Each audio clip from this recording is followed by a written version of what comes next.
আসসালামু আলাইকুম সুপ্রিয় নবম শ্রেণীর শিক্ষার্থী ভাই বোনেরা, আশা করি তোমরা সকলেই ভালো আছো। তোমাদের বিষয়ভিত্তিক মূল্যায়ন নির্দেশিকায় নবম শ্রেণীর গণিত এই সাবজেক্টটি কিভাবে মূল্যায়ন করা হবে, অর্থাৎ বোর্ড কর্তৃক যে প্রদত্ত যে সিলেবাসটি দেওয়া হয়েছে সেই সিলেবাসে কোন কোন বিষয়গুলোকে শিক্ষক তোমাদেরকে মূল্যায়ন করবে, আজকের ভিডিওতে আমি তোমাদেরকে সেই বিষয়গুলো দেখিয়ে দেওয়ার চেষ্টা করবো ইনশাল্লাহ।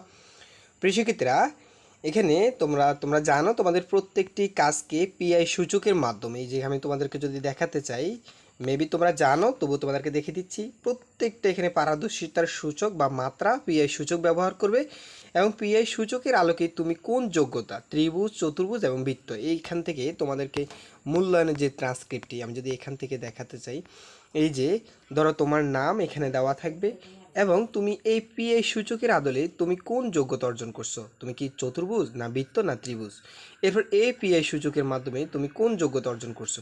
এভাবে প্রত্যেকটা পিআই এর মাধ্যমে এবং প্রত্যেকটা কাজের যোগ্যতা এভাবে এন্ট্রি করা হবে। আর এই সবগুলোর সম্মিষ্টি মিলেই তোমার পারদর্শিতার মূলত মূল্যায়ন কার্যক্রমটি, ঠিক আছে। তো আমি তোমাদেরকে দেখিয়ে দিচ্ছি প্রত্যেকটা পিএ এর আন্ডারে কি কি কাজ তোমাকে জানতে হবে বা কি কি কাজ শিক্ষক তোমাকে মূল্যায়ন করবে। তো এখান থেকে আমরা যদি দেখি অভিজ্ঞতা এক, যে প্রাত্যহিক জীবনের স্থিত, এখান থেকে তোমাকে এখান থেকে আমি যদি তোমাদেরকে কাজগুলো এখান থেকে এই বিষয়গুলো না পড়ে শুধু জাস্ট এখান থেকে আমি তোমাদেরকে যদি কাজগুলো কি সেইগুলো দেখিয়ে দিচ্ছি, যে 25 পৃষ্ঠার দলগত কাজটি, এরপর 9 পৃষ্ঠার যে দলগত কাজটি, 5 পৃষ্ঠার একক কাজটি, এই 9 পৃষ্ঠার দলগত কাজটি, এই কাজগুলো তোমরা করবা। এরপরে এখানে আরও দেওয়া আছে 46 পৃষ্ঠার একক কাজটি, 45 পৃষ্ঠার একক কাজটি, 31 পৃষ্ঠার হাত খরচের প্রাপ্তির যে খেলাটি রয়েছে সেই খেলাটি, এরপরে 31 পৃষ্ঠার হাত খরচের প্রাপ্তির খেলাটি, এই যে এই কাজগুলো তোমরা প্র্যাকটিস করবা। এরপরে অভিজ্ঞতা তিন, লগারিদমের ধারণা ও প্রয়োগ, এখান থেকে তোমাদের যেই কাজগুলো মূল্যায়ন করবে 76 পৃষ্ঠার সমস্যা 1-2, অর্থাৎ 76 পৃষ্ঠায় যে সমস্যা 1-2 রয়েছে সেই সমস্যাগুলো সমাধান তোমরা শিখে নিবে।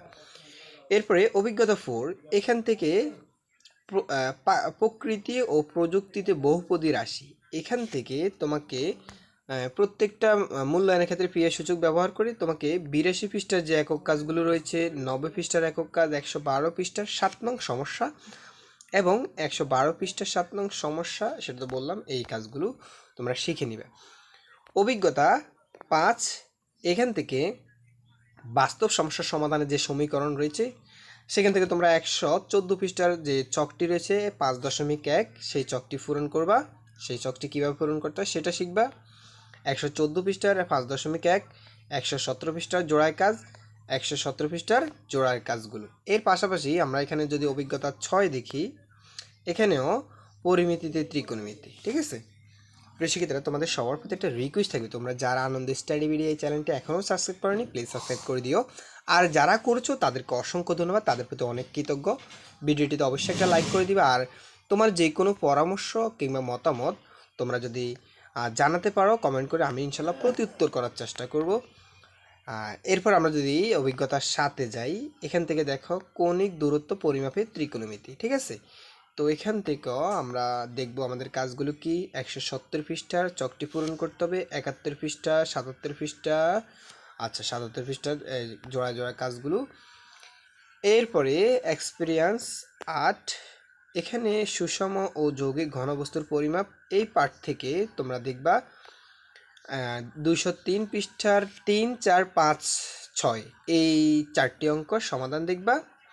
এরপর অভিজ্ঞতা 9, এখান থেকে বিস্তার পরিমাপ, তো এখান থেকে তোমরা দেখবা 233 পৃষ্ঠার একক কাজটি দেখবা, ঠিক আছে, 233 পৃষ্ঠার একক কাজ।